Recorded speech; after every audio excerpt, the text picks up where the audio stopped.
3. That's a magic number. Yes, it is. It's the magic number. What does it all mean? Hello and welcome to Flintoff, Savage and the Ping Pong Guy. That's me, Matthew, Syed. Another set of meaty topics. The one moment in our careers that we'd most like to relive. Things that we've said that have come back to haunt us.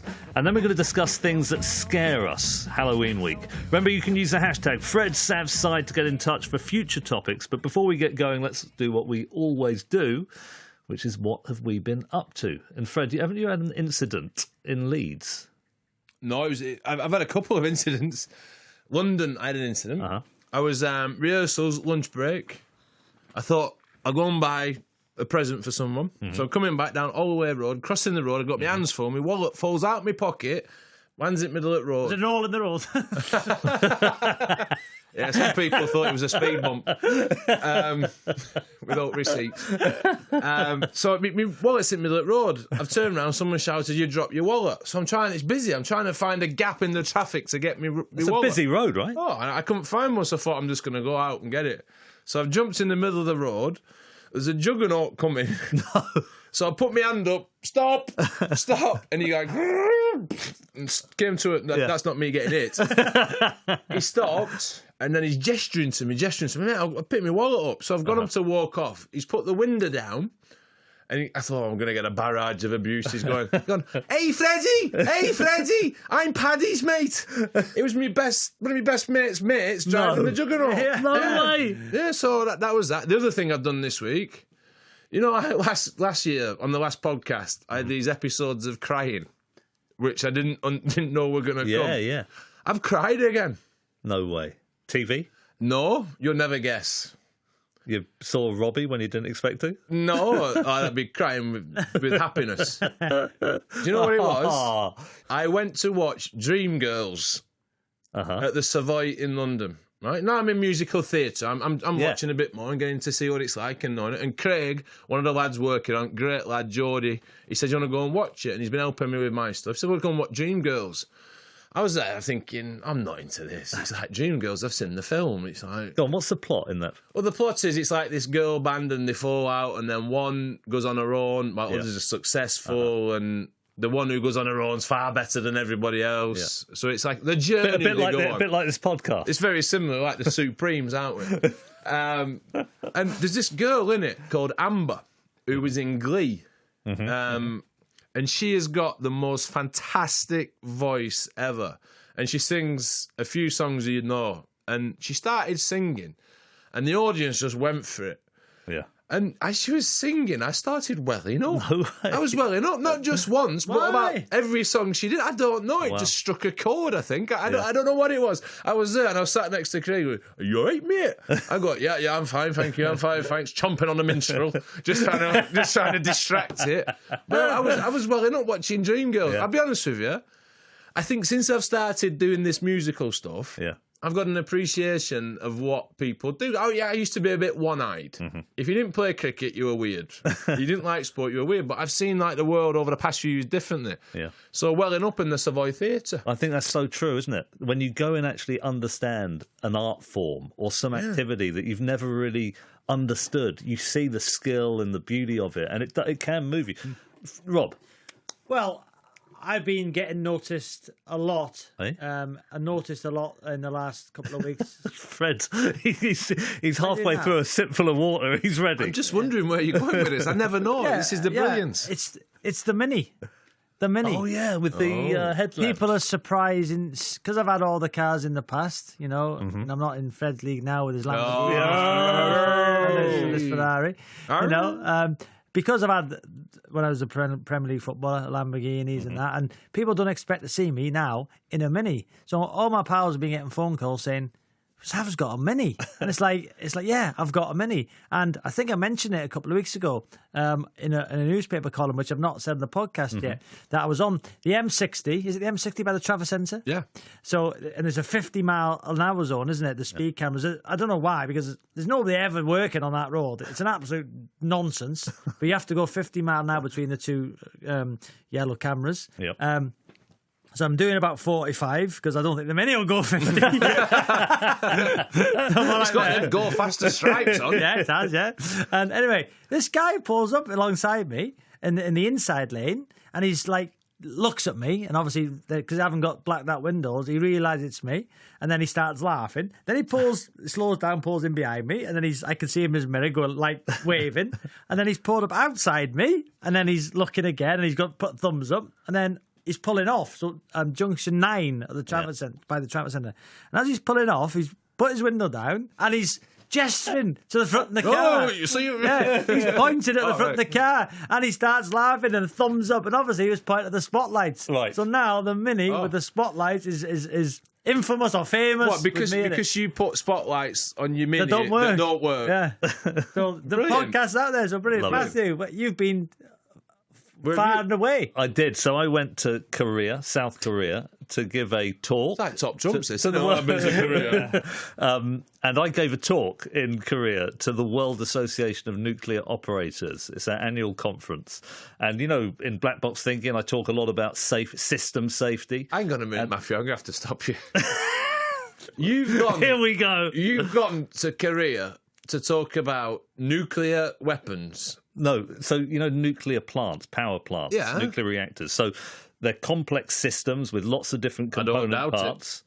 And they try and make them safe because otherwise, if there's a meltdown, it's bad for the local ecology, lots of deaths potentially. So they had lots of So extra... you turn up with your ping pong bat and your Don Air tracksuit and your penguin t-shirt. and your non-marking white trainers to talk and tell them what they should do with a nuclear plant. But what? I'm not putting this down or anything. I'm just trying to I'm just trying to get my head round it because you go in and you turn up. What's are they Korean? Is a Korean audience? Is it English? Is it I don't get it. So it was the entire fleet of nuclear power plants from around the world. So all the different, was divided into 4 regions geographically. They were all there. So they all had headphones on so that they could have simultaneous translation. It was a big convention centre because a lot of the emphasis on nuclear safety has been about the design of the system. And you want to have lots of layers of safety, so if something goes wrong, you can retrieve it. So you can imagine you had a little thing here and a little thing there, and somebody's checking someone else. But the more layers you add to safety, the more complex the system becomes, and you have these interface issues that can potentially go badly wrong. How do you make the system safe? You need a good reporting culture. So if you have any deviation from normality, people... You're not doing full speech, are you? Anyway. Okay. Just sum up. Yeah. So how was your experience in Korea? So my argument was it's about psychology, Yeah. the psychology of the people in the plant, as much as about the sophistication of the system that keeps it safe. And how did it go down? It went down very well. Really? Yeah, it really went down well. But what do people? You know, when you turn up to do this, what are they expecting? Is there an expectancy? Well, because black box thinking has had an effect on the National Health Service safety, how to keep a system safe. They kind of know the argument I'm going to give, but I got a lot of data about nuclear safety. I was given some of the confidential reports, and I think we're going to do a lot of work in that space. I really enjoyed it. Do they know what you look like? Sorry, Dylan. What do you mean? What's Dillis going to say? I find it amazing. Oh, I enjoy it hugely. I'll tell you one thing, though. The jet lag, it was absolutely 8-hour time difference. I bet the pear packet took the edge off. You are so clever, aren't you? You are such an intelligent man, Matthew. Oh, stop. So I seen you on Sky News as well, doing the papers. Yeah. Oh, you got hammered, though, didn't you, about that woman? Yeah, Did you see it? Mate, no, he you told me you he are got hammered. so clever. Oh, stop it. No, seriously, it's like, I cannot believe I'm working with somebody so intelligent. It's like unbelievable I'm intelligence. sat here, Robbie. Yeah, I know. But then he's so intelligent. But then he talked about Catalonia, and then he talked about Brexit, and then he talked about a little bit about a yellow car. Which, if you buy a yellow car, you'll lose less money. Less depreciation. Weird. Yeah. 27% rather than On a yellow 33 car. over 3 Yellow years. car. You tell all them people in the late 90s who bought yellow convertible Saabs. Yes. Can't get rid of it. Yeah. Is that right? Shockers. Okay, should we go first topic? Yeah. I think this is a really brilliant one. I think I suggested it, didn't I? So, we've all seen some amazing moments in sport this week, but first we're going to discuss what was the one moment in each of our careers we'd most like to relive, for whatever reason. Could be a personal reason, it could be an amazing achievement. Robbie, what would you pick? So for me, it would be going back to probably my childhood. It was my father. We had a team, so I played for Syed United. Was my first team. I didn't start playing in sport for a team other than school under 12s. You know, so now you got kids under 7, under 8s. My first. Why was that? Because there weren't any, or Yeah, the way I was just playing for my school team, and then where we lived in a little estate, and in the middle of the estate there was a green, and we used to always put the jumpers down for the goalposts, play with the older boys, and that was my fun. You know, I'm sure we've all experienced it, and people listening that used to go out at 9 o'clock in the morning, the holidays, and get in when it went dark. Yeah. You know, and so I never played for a team. So my first experience of a team was under 12, Syed United. Played for them, and then my father had a team called Bradley Park. Yeah, so it was under 14, and it was a day I got scouted. I don't think. Yeah, it's a day I got the fee. So basically, I'm playing for Bradley, and we're playing against Syed United, my old team. So anyway, we played at Plas Koch, which is Plas Koch. there's a theme this week, isn't there? Hey, come on, Rob. Keep it clean. That's what it's called, Plas Koch. Yeah. Your mind's Who's running away with you. Plazes. Plas Koch. And now it's not there anymore. It's like a big Sainsbury's on it. No, it was there, and it was like the place to play if you get. It was a semi-final. And basically, we were playing against Syed United, and I was playing midfield, and I didn't know there was a scout on the side of the pitch. Right. He was called Hugh Roberts, fantastic gentleman, and I didn't know at the time he was there. So in this game, I'm playing, and I've got the ball, and getting the ball off the back four, I'm running all over the place, and I scored a goal in the top corner, and like we won the game 2-1. So the elation afterwards with all your pals in the change room, I remember. So I'm in the game. Mum was the kit lady, and she was getting all the kit up. And anyway, this gentleman at the time, now when the story comes out, Hugh Roberts, who was a Man United scout, tapped my mum on the shoulder. True story. And she said, he said to her, "Oh, excuse me." He didn't know her name. He did, obviously did. Mrs. Savage. He said, "Excuse me." What am I talking about? Wait, he just took a stab in the dark. That's Robbie's mum. What's that called? It's a tricky one, this. I don't know, Mr. Savage. Oh, yes, I got it. He was Welsh. I don't doubt it. You're in Wales. Yeah. He found Mark Hughes as well. So he tapped. What did he call his mum?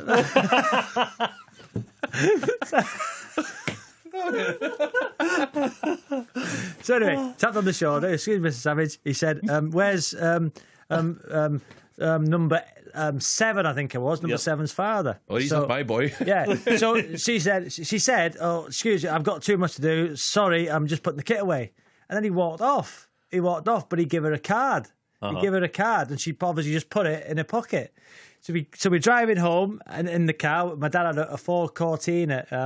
It was. I remember the. Do you know what? I remember the registration. UTU 525R. Thanks. Yeah. 1.6. 1.6 My dad had one of them maroon one. and it had beige cloth seats. Right. Yeah. Honestly, and so we're driving home. We won the game 2-1. We were in the cup final, and as we're driving home to 3 miles, my mum said, "Oh, this old fella come up to me and he give me this card." And when she pulled it out of the pocket, Manchester United scout. Wow. So we've all gone, wow, what do we do? So anyway, we phoned him when we got home, and he said, because my dad wasn't available, because he was like taking the nets down. Yeah. My mum was doing the kit. Yeah. So we rung him. He said, "Listen, I've been so impressed with your boy. We'd like for him to come to, it was the halls of residence in Salford for trials." Yep. Went to trials. Well, just wind back a bit. When your mum pulled that card It was out, like- and then you made that phone call. Yeah, but imagine me. How was you feeling? I was in the back of the car. She pulled it out and it said Manchester United scout. Mum, what do you speak to him for? What are you doing? I missed the chance. You know, he's a Man United scout. You're putting the kit away.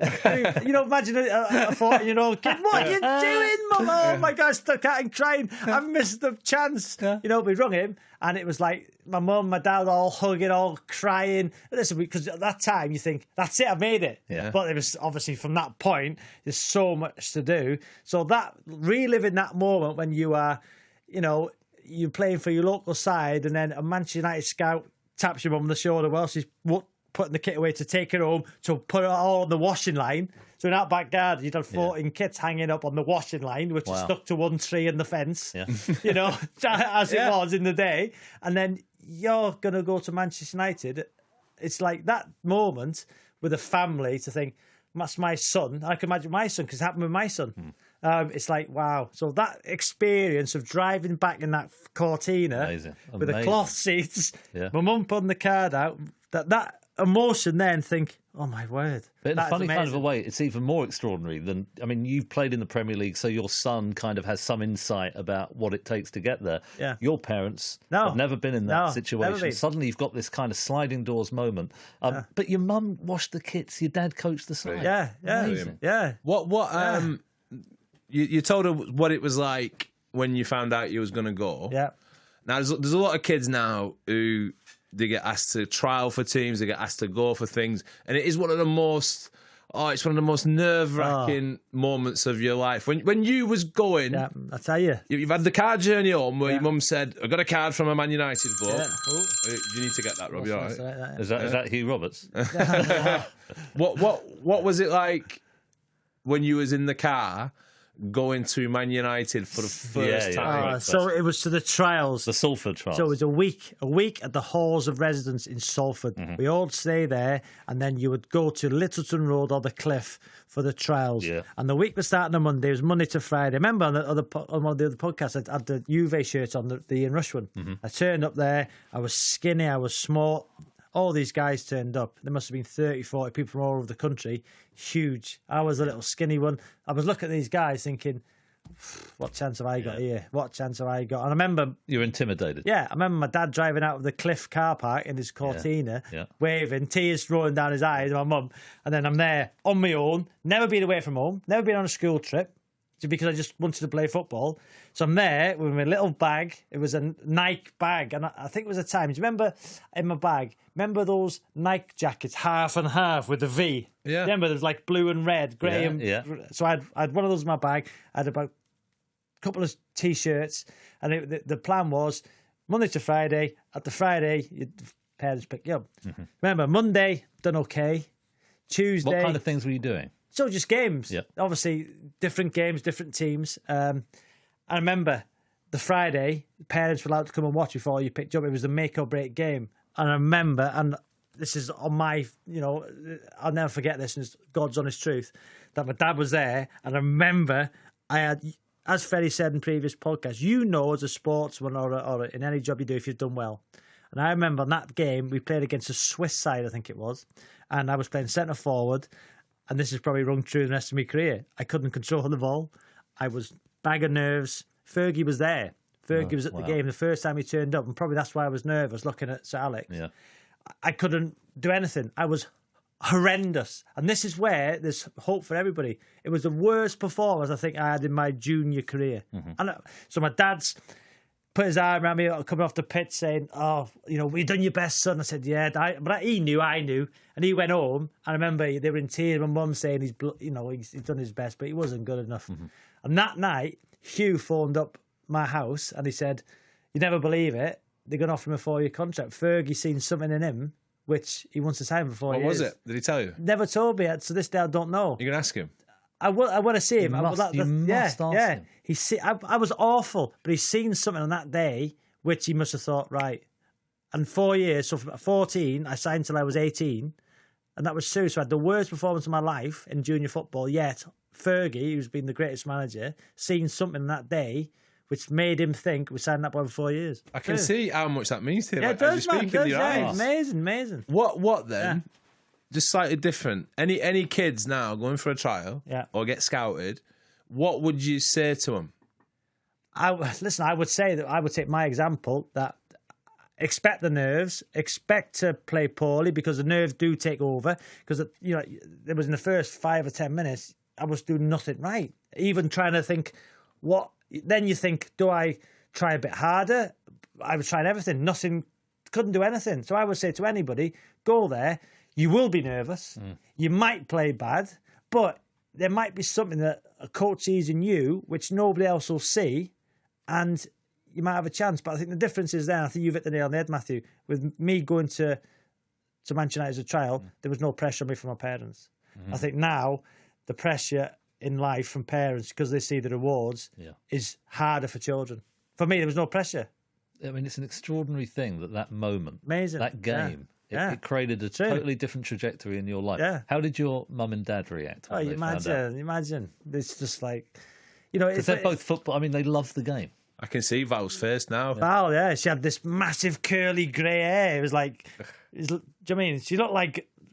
It was like Brian May. It was like Brian May. It was. It was. Sorry, Val. Sorry, Mate, I just thought curly hair. I was going to say Anita Dobson. What I'll do is I'll try and get a picture and I'll put it on my Twitter. Mum, when I signed for Manchester United, she had this big grey Brian May. It looked like her hair was like all, you know, like that. So the other kids during the trials, did any of them go on to become Premier League players?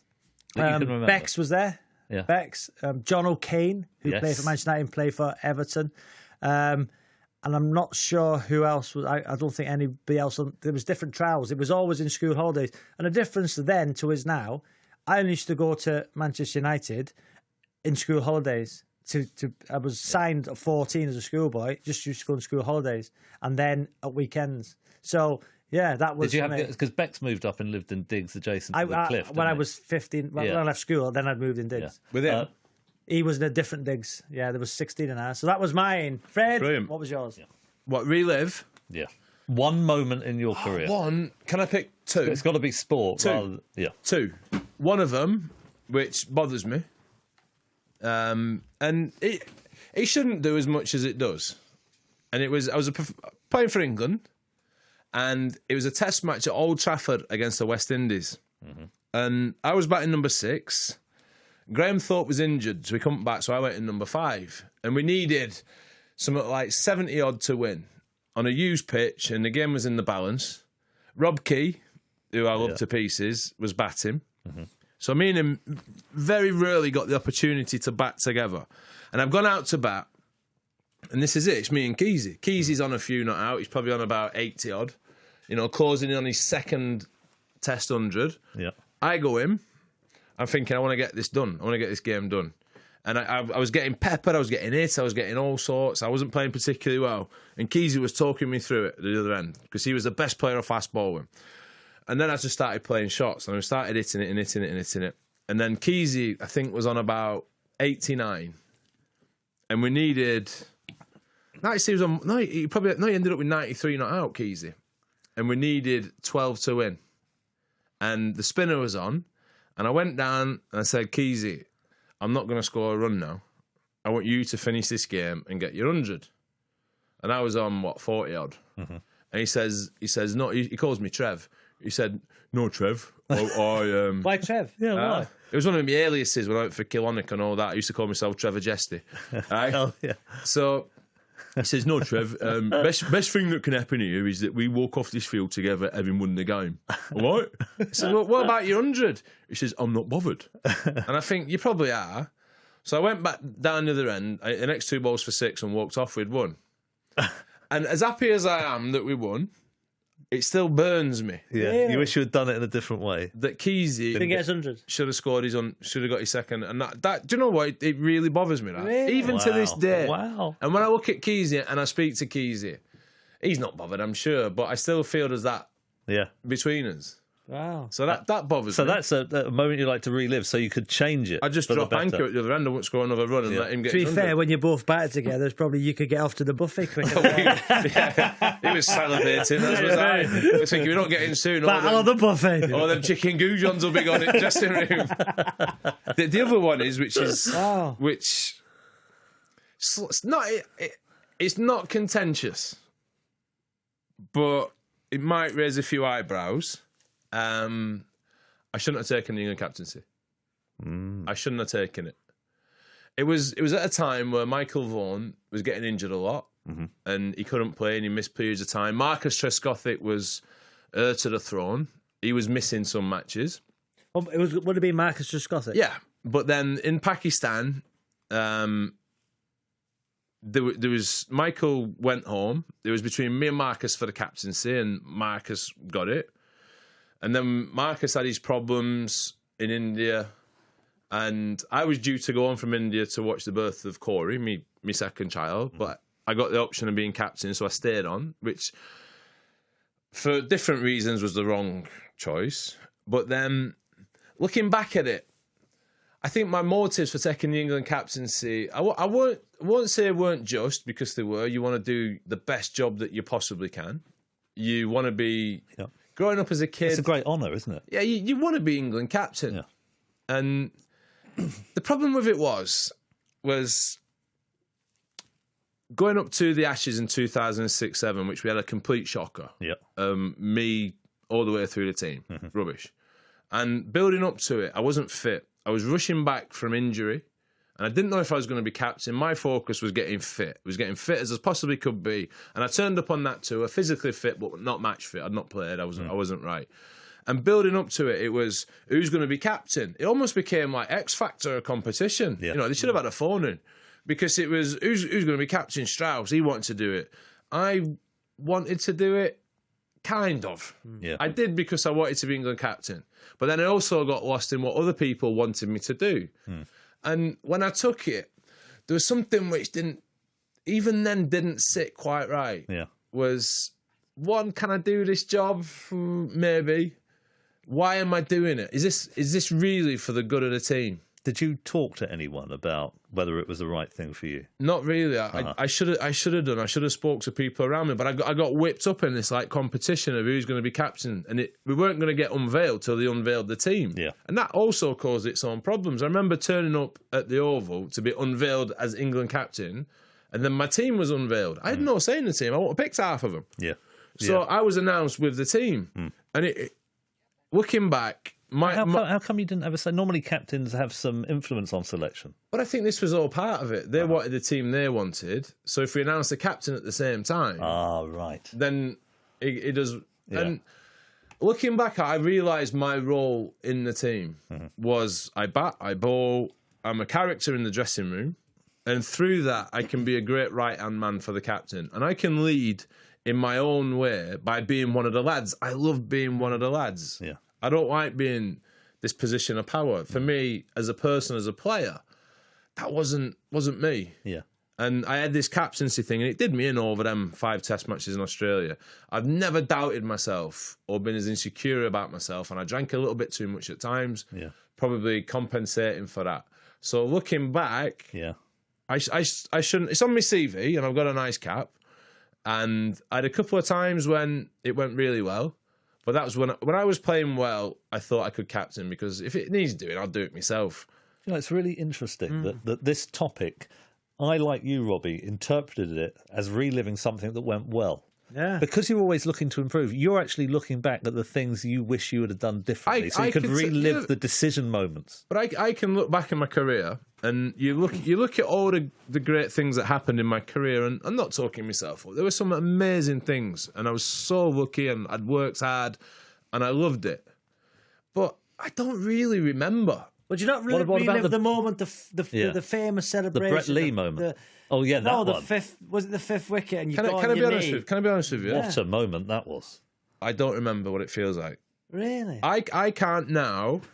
I can't sit here, and I've seen it on telly, and I've seen it not through watching it when it's just been on. And I watch it, and I don't identify with the bloke doing that. I think... Because you look like you're lost in the moment. I was for that moment, but I can't tell you what it was like. And I look at it, and I think, look at him there, he's lapping it up, milking it a bit. But I don't think, that was me, that's me, that. And I can't think of what it feels like. Maybe you were in the moment so much, but wouldn't you like to go back and feel it again, to actually have an opportunity to reflect on the euphoria that you're experiencing? I'd like to, but it wouldn't be in my top 50. Wow. Because... I can tell you nearly how I got out in every game from being a child. Yeah. I can tell you all the failures. And for me, I wouldn't want to go and relive one of the good bits. I want to fix one of them things it's fascinating. I did badly. Fascinating. When I got bowled at Lords in that first Ashes test match, because I was sat in the dressing room before I went out to bat, having bottled it, sat there shaking, didn't know if I was Arthur or Martha, walking out to bat, not even knowing what end at bat to hold, and then getting bowled by Glenn McGrath. Granted, it was a decent ball, but if I got forward, it'd have been all right. I'd sooner relive that than that other moment. Or when I got last test of 2005, when the game's in the balance, I'm in the form of my life. I think I can do anything.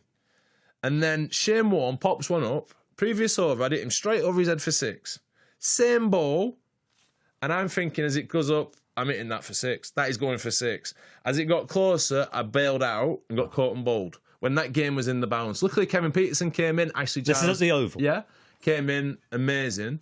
But I can't tell you about being on one knee and looking around loads. I can now close my eyes and I can see that ball coming out of Shane Warne's hand.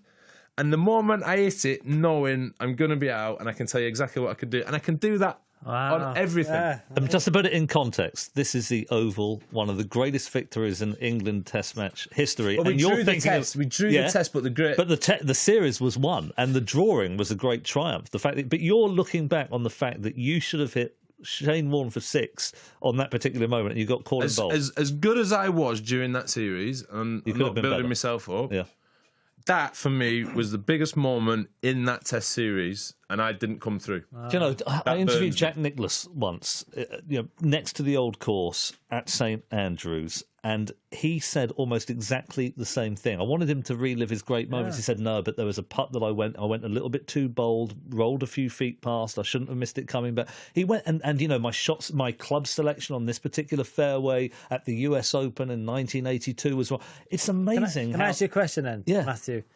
Do you think then the greatest sportsmen, because they are the greatest and in their field, relive the worst moments or the moments they could have done better because they are the greatest? Somebody like me, who wasn't the greatest, relives a joyful moment. Yeah. Do you get what I mean? Is that I'm just Well, do you know, we mentioned on the last podcast that people who excel, they want to know their weaknesses, what they could have done differently, what they could have done better. Because it's like this continual it's like a journey, isn't it? Excellence. And they're never satisfied.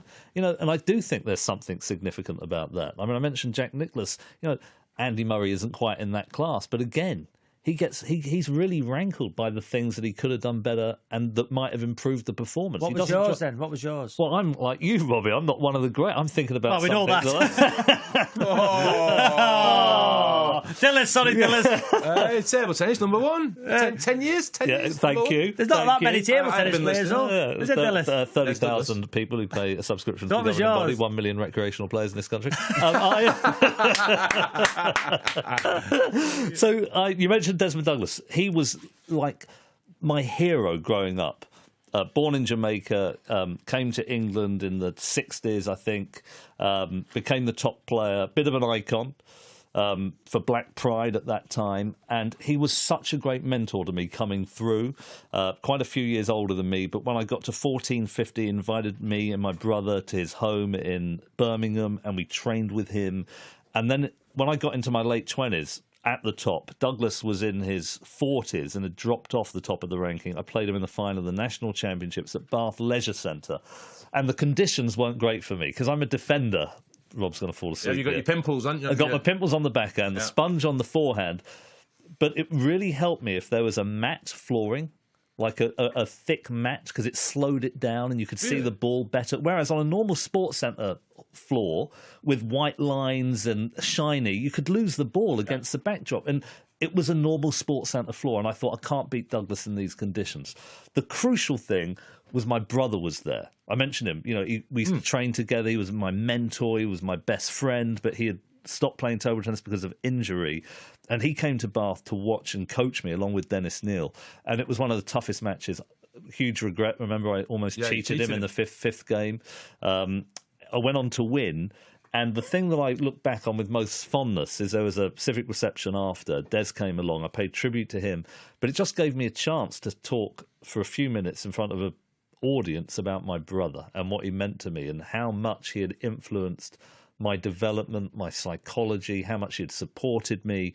And, you know, I don't know what you guys are like. You know, when you've got great friends, sometimes you're not necessarily that emotional with them, but it was great for him to hear in that context just what it meant. And that was a beautiful moment. For me now, I'm just getting all these thoughts of how I got out in my head. Yeah. I would change them. One thing I'd change off the field was, after 2005 when we got MBEs. Yes. This is shocking, this is shocking. Right, we got... You go and get it, and you get 3 tickets for the crowd, right, in the Palace. And because I was a bit embarrassed about getting one, I just took Rachel. And I didn't use my other 2 tickets. No. And my mum and dad would have loved to have gone. But it wasn't, I didn't want my mum and dad there. I was just a bit like, I was a bit... Didn't want to make a like big I was deal of talking last week about not being good with awards and things, like winning's enough. Yeah. That I was a bit embarrassed by it. And I didn't take my mum and dad to the palace, which really burns me now. Who gave it to you, the Queen or Prince Charles? Queen? The Queen. Oh, she turns up for big uns. But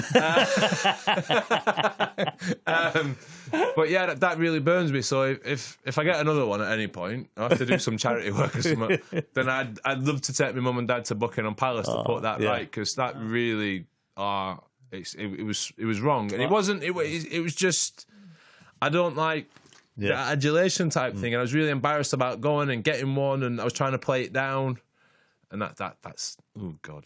Anyone else that you remember on that day at the Palace? Any famous people you got talking to? No. Kevin Peterson. Very briefly. No, but the thing with that was that when you go to Palace, it is a bit embarrassing, because you go in and you're in a queue, and there's all those lads getting these awards for doing our hobby. Yeah. We played cricket, and this is the thing which probably why I got a bit embarrassed by it, because we were the lucky ones. We've got to play in an Ashes series against Australia and win. We're lucky. An MBE, as lovely as it is, and I'm so proud to get one, we don't need it. Yeah. And then you're looking at these people in the queue who've fought for the country, and they've done amazing things in communities. Yeah. And there's us lot just hitting a ball. Get more from BBC 5 Live with 5 Live Podcasts. Just released, Bunce's Tales of the Extraordinary. I'm Steve Bunce, and in this new podcast, Caroline Barker and I discuss some fascinating stories of sporting endeavour. There are men fighting bears, bonkers winter Olympian playboys, and countries going to war over a game of football. It's all in Bunce's Tales of the Extraordinary. Search 5 Live in your podcast app. Get more from BBC 5 Live. Next topic. This is yours, Robbie. Things we've said and done and thought, oh no, that could come back to haunt me. Do I need to be here for this one? Hey, Rob. Take it away. Well, if we have any room on other podcasts, we need filling. So there's a few. Obviously now, in terms of, it's quite a quick topic. So there's been a couple. I remember Sir Alex, who, when I got released by Manchester United at the age of 19, I was in his room and he said, there's better forwards than you here at this minute of time. You got Brian McClare, you got Mark Hughes, you got Paul Scholes, who's the same age as you. You got people in the reserves. So basically, we're going to let you go, but I believe one day you'll come back to haunt me, as we got me thinking. Yeah. And then when I got played for Leicester in the Premier League, went back there, set up the winning goal for Tony Cottee. So that day, obviously, I went back to haunt him. Not that I scored the winning goal, but it was a satisfying moment. And didn't Ferguson say in a team talk for a charity match recently that you ran all over? Yeah, Rio Ferdinand. It was, it's tongue in cheek, and but in terms of what I've said as a pundit and as a footballer, so the pundit one was Kevin De Bruyne when he signed for Manchester City from Wolfsburg. I went, I wouldn't pay to watch him. I wouldn't pay to watch him. What was he, 56 million quid or whatever he was. That lad who's playing now looks like someone on FIFA, on Xbox. Yeah, incredible. And now what happens is everybody on social media puts that quote out, and now for me he's the best currently. The player with the biggest impact on games, the most assists. Brilliant. His passing is unbelievable. That game against Stoke City, when you're right for any FIFA passes, so now obviously every time he plays well, I get the tweet. I wouldn't pay to watch Kevin. And most of these people would bore off. I knew I was probably, at the time I said it, I was probably right, and I believed it because I did. But there is a way out for you. You don't have to. You go for free. Yeah, there is a way out. I meant that I don't have to pay. I work. But you're not allowed to change your mind. So now I'm saying, but you're not allowed to change your mind. Anyway, but the best one is when I played for Blackburn. It was the time of the Budweiser advert, and it was the. Do you remember it, Matthew? Yeah. There was a guy on a phone, and he'd be with all his mates, and he'd say, "What's up?" like that. That was the catchphrase. Like that kind of, "What's up?" So basically, everybody at that time was doing it. So I thought it was the old everyone.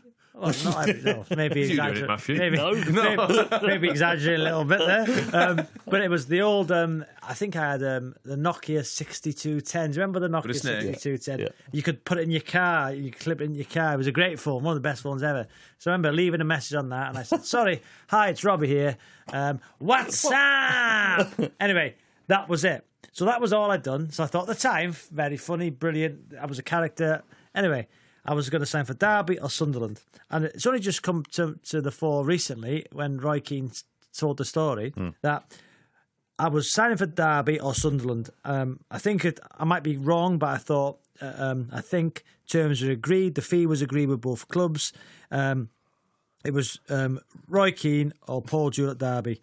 And I was sitting in my agent's house in Wigan waiting for... I was going to go to meet Roy Keane first at the Marriott in Hale on that roundabout and then drive to Derby. So Roy Keane first, then Paul Jewell, Derby second. Mm-hmm. Anyway, waiting at my agent's house, nothing. No phone call from Sunderland. Couldn't get hold of Roy Keane. I think my agent spoke to the chairman, said, Roy will be phoning Robbie. Anyway, nothing. So I said, right, let's just go to Derby. So I'd made the decision then. He can't be bothered to ring me. I'm going to Derby. Went to Derby, signed for Derby, the rest history. And until about 6 months ago, Roy Keane, and I think Roy Keane's a fantastic pundit. Love watching him. Met him in the airport recently, which is, a great player. And I would love to have played for him, to be honest, because by Roy Keane as one of the best midfield players there's been, wanting to sign a midfield player for me was great. Anyway, there was a piece that come out, and one of those days when you're sitting on Twitter and all of a sudden you have about 1,000 mentions. I thought, what's happened here? What have I done? Anyway, it was Roy Keane's quotes. Basically, Roy Keane had said something like, "Yeah, I was going to sign Robbie Savage. I spoke to Mark Hughes about him. We needed a character. We needed a guy in the dressing room, even though his legs might not be what they were." Mm-hmm. I phoned him, and I got the answer machine message. He said, and all I heard was, "Hi, it's Robbie. What's up?" And his quote was, he said, "I listened to that message," and he said, "I'm not signing effing that." No way. Really. Wow. Really. And that was his quote, and that never spoke to him after that. So basically, by getting my answer machine and my silly answer machine from 6 months previous or a year previous, "Hi, what's up?"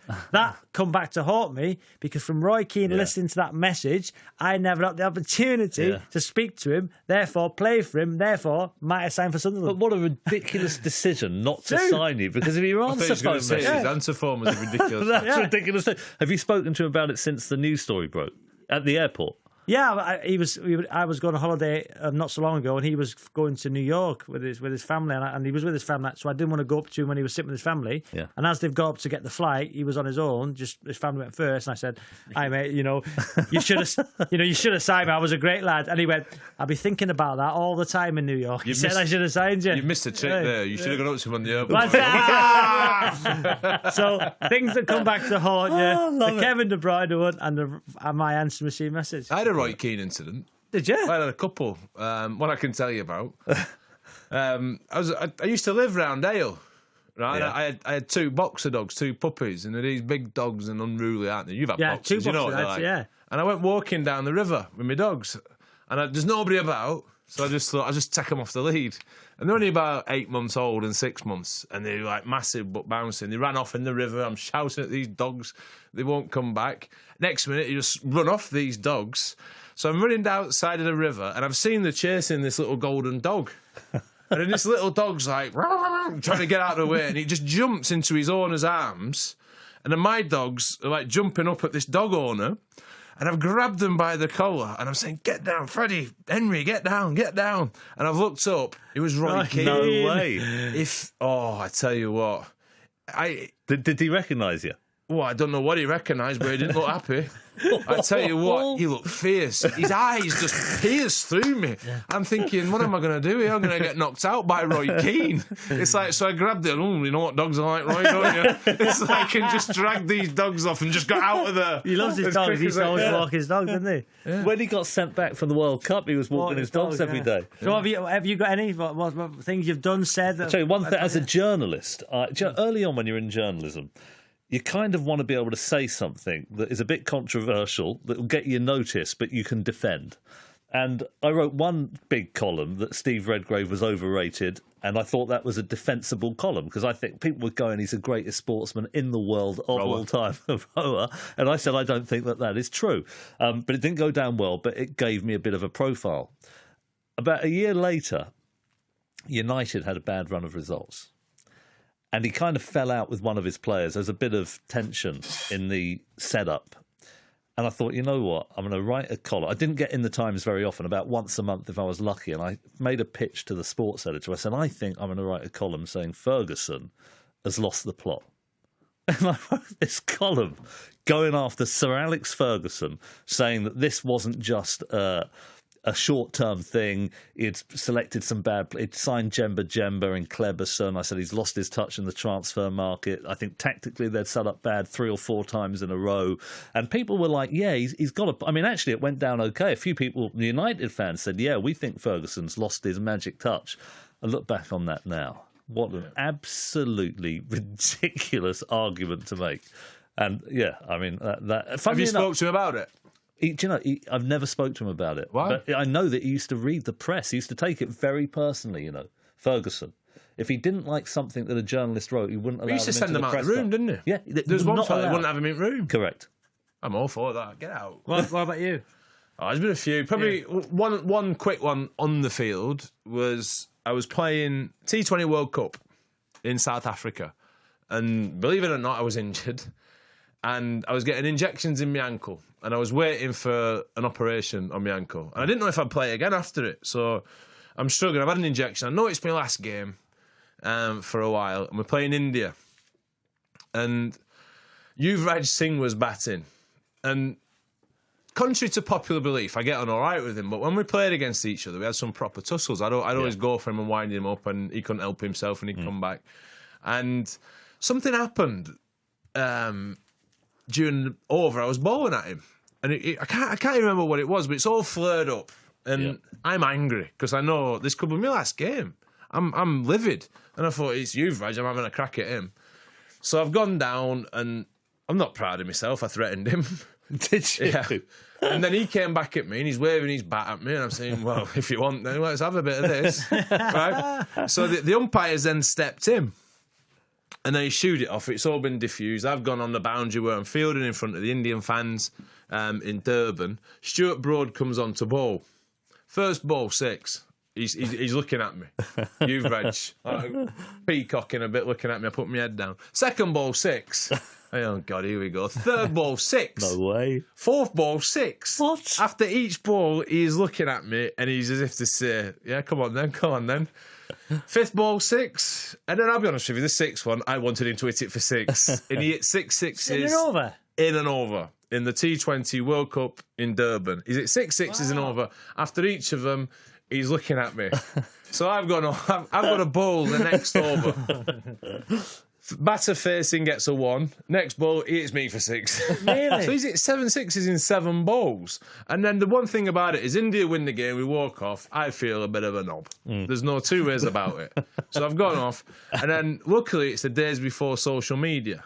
Right. But then social media's caught up a little bit. And that clip on social media, if I do anything or say anything against an Indian player, Right. it just comes back to haunt me.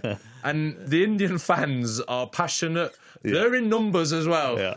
And they just hammer me and hammer me and hammer me. So if they listen to this, I'm sorry to the Indian fans. I'm sorry to you, Raj, but without it, you want to hit your 6 sixes. So jog on, son. Let's do the last topic. Another quick one. Yeah.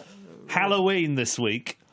Yeah. Perfect time to talk about the things that scare us on and off the field. Irrational fears, nightmares, films, funny stories. Robbie, hair loss. Well, he's having to deal with it at the minute. What's going on with that, by the way, Robbie? What's going on with it? It's kind of that triangle on either side of your fringe. They're kind of receding. They're kind of going a bit further back, aren't It's they? like the Bermuda Triangle. Things are going missing. What? Oh, he's got red. Yes. I'm not allowed to get my He can't get his cut, Kevin. I'm going to play this Kevin Murray. Can't brush his teeth either.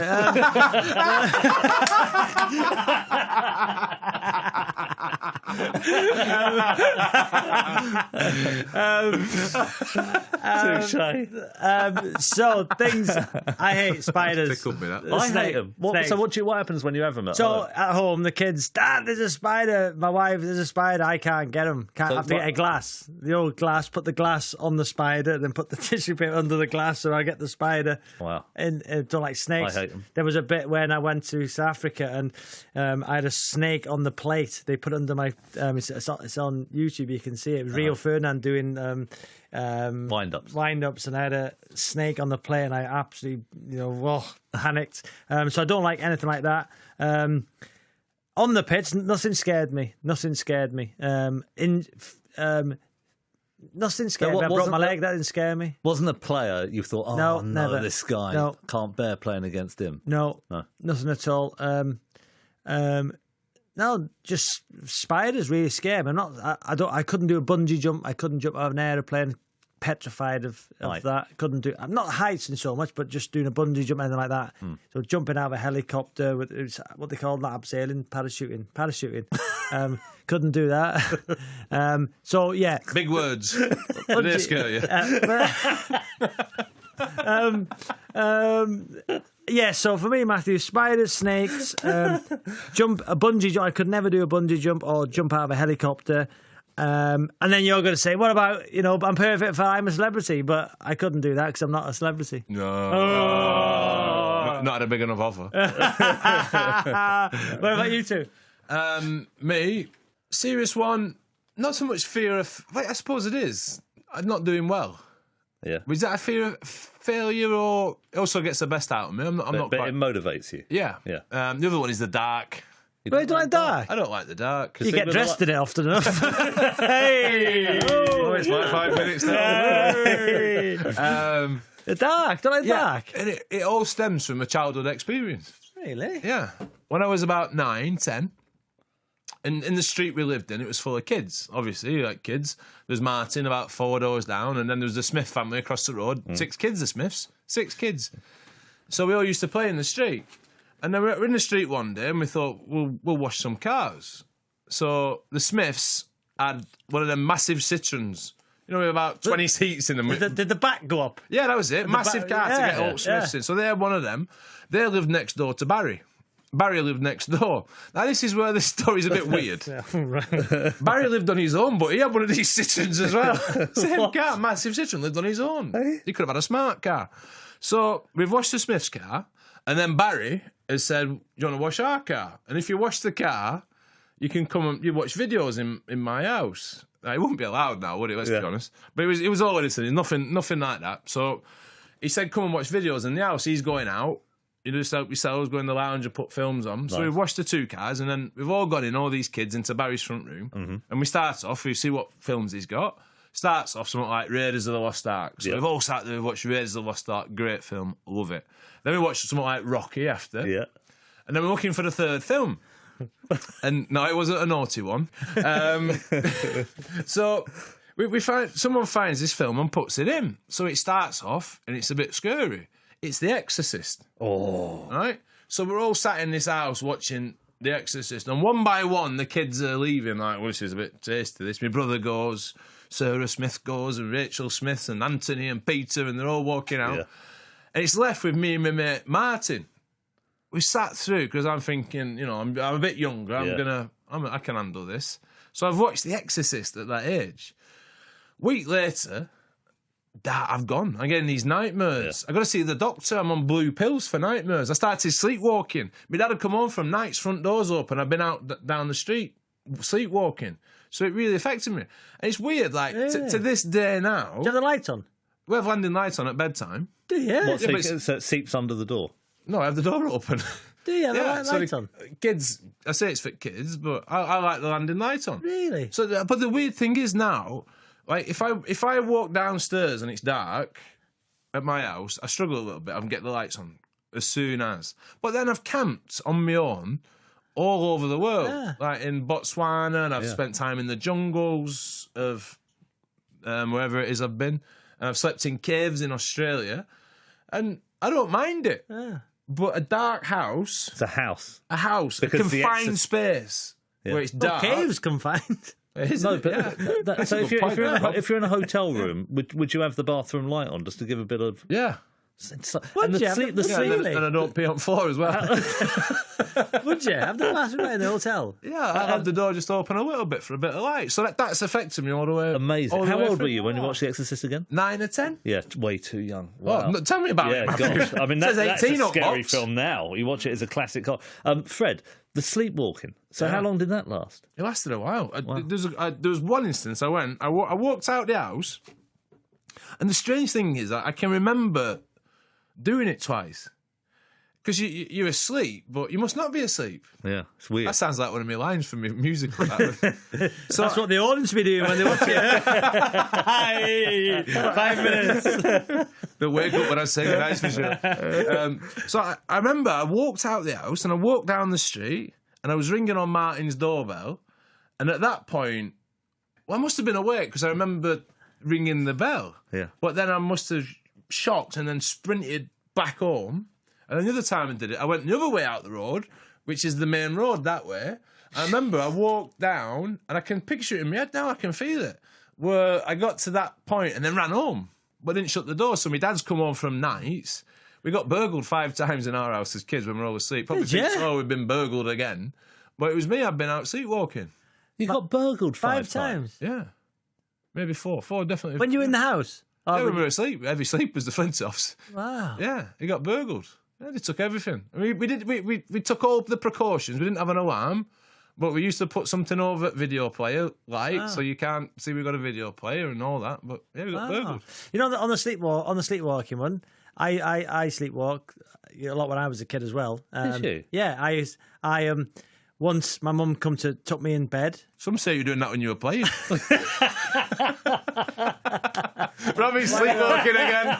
Oh, you don't like it, do you? Don't pass the Robbie's asleep. So my mum come to tuck me in bed. I lived in the house, but my room was a little box room, tiny box room. You come to tuck me in, and I wasn't there. So what I'd done is I got on the windowsill, shut the curtains behind me. It was a little ledge, and it was like all the condensation. We had the wooden window frames. I was sleeping, curled up on the window ledge with the curtains shut behind me. So Mum and Dad didn't know where I were. They were screaming around the house, and then I was behind the curtains on the window ledge. I tried to get in the fridge. I thought I was trying to get in the fridge to go to sleep. Yeah, aircon. What? And then this summer, my little boy now. I used to get fridge a lot. I got a tan from light.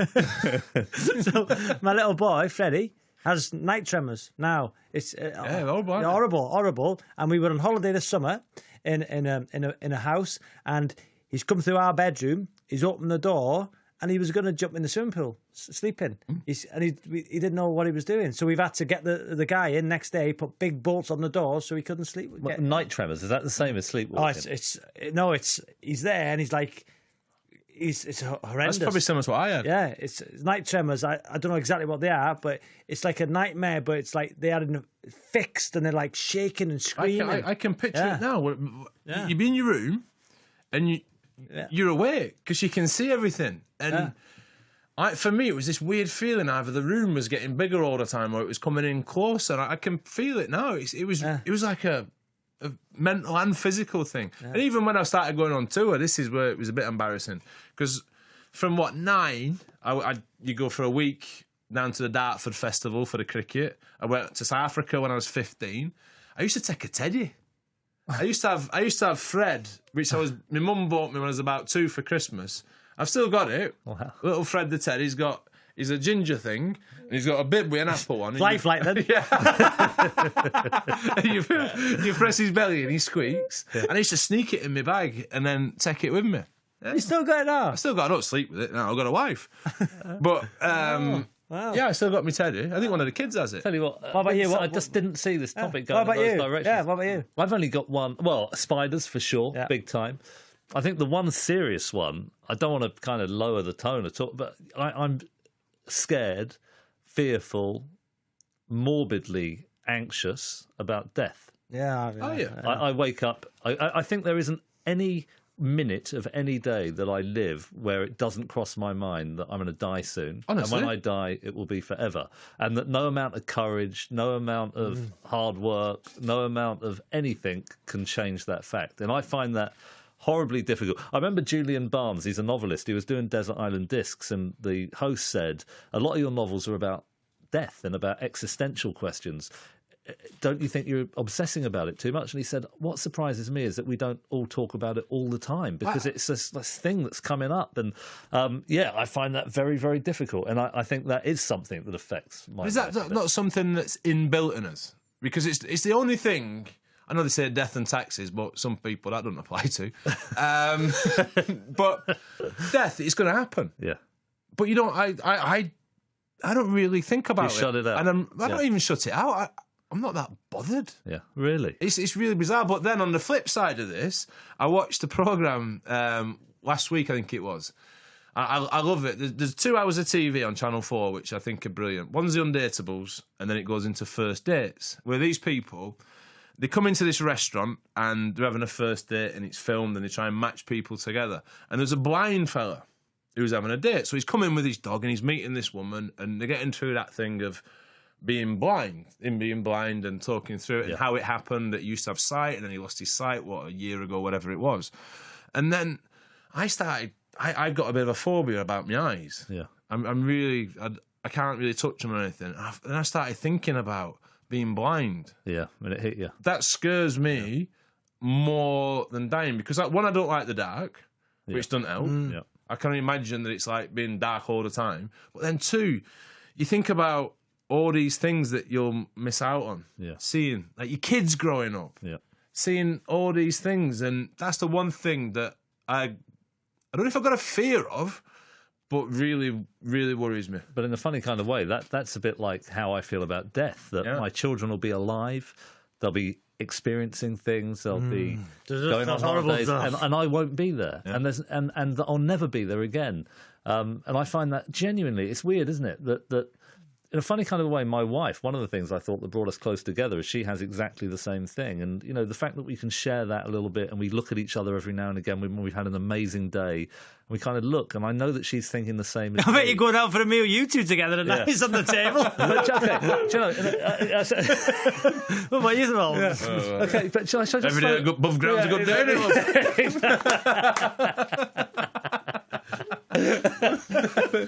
In a funny kind, let me just say this in a funny kind of a way.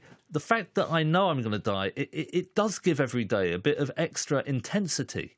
You feel that you've got to really grasp it, and I hardly ever go through a day without thinking that was precious, because I know they're limited. Wow. Yeah. Wow. The one thing I think about every day, which is a bit weird, besides the obvious, is do you know I like looking at the sky, right? I do. I like looking at the sky at night and I think all these stars and that, and I wonder what's. Wait, do you like the dark? No, when I'm outside, and I'm fine when I'm all right, and I look at the sky and I like it, and I think what's out there. Yeah. And one thing which, if aliens don't make contacts in my lifetime, I'm going to be gutted. You think they might? I hope so. Yeah. I'd be gutted. See, that would scare What are you me. looking like that You for? think there's aliens? Of course there is. What do you mean? There's one in this pod. Of course there is. You think there's aliens? Of course. You're telling you me. all right? I was watching the news the other day, and then they found these 2 stars have collided and amalgamated into one, which has taken 130 million years for us to... Wait, it happened 130 million years ago. And it's taken all that time to get to see us because it was 800 billion miles away. It's like 130 million years to get to us. So you're telling me things can travel all that far, all that distance, and there's only a Robbie Savage here.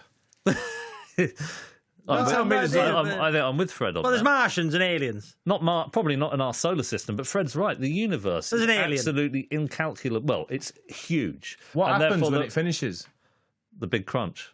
Well, everything has, is there like a wall at the end of it? And it's not what's behind the wall? I don't know. Well, where's it end? According to relativity, space and time are part of the fabric of reality, and you go in one direction, you eventually come back the other side. In other words, Well, what's on the other side? there isn't anything. There must be. There can't be nothing. There can't be nothing. But There's no such thing as nothing. Yeah, that's true. I tell you what, that is one for another pod. We'll get Hawkins in, or him off that band who does it now. What's he called? Well, can't get Hawking. Oh, Your what's mate, the other fellow who Brian Cox. That's him. You got. I tell you what, I'd love to do one day. I think I might miss that one. I think I might be a bit lost. Well, it's just a nice way of just introducing your replacement. Wait, there's no difference. It's two cocks.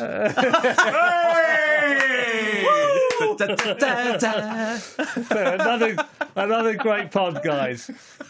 Thank you, guys. And thank you for listening. You can download the podcast for extended versions of all the topics we covered on this week's show at the 5 Live website and all the usual podcast places. Also, all the shows we've done today available to download there. Use the hashtag FredSavSide to get in touch through the week. If you could leave a review on iTunes and give us a rating, that would be great. We'll be back next week at the same time. But for now, from all of us, goodbye. What's up? Flintoff, Savage and the Ping Pong Guy. Thank you for downloading this Flintoff, Savage and the Ping Pong Guy podcast. Make sure you subscribe to receive the latest episodes automatically to your device every single week. And if you like this, then why not have a look at what else 5 Live has to offer at bbc.co.uk/5live.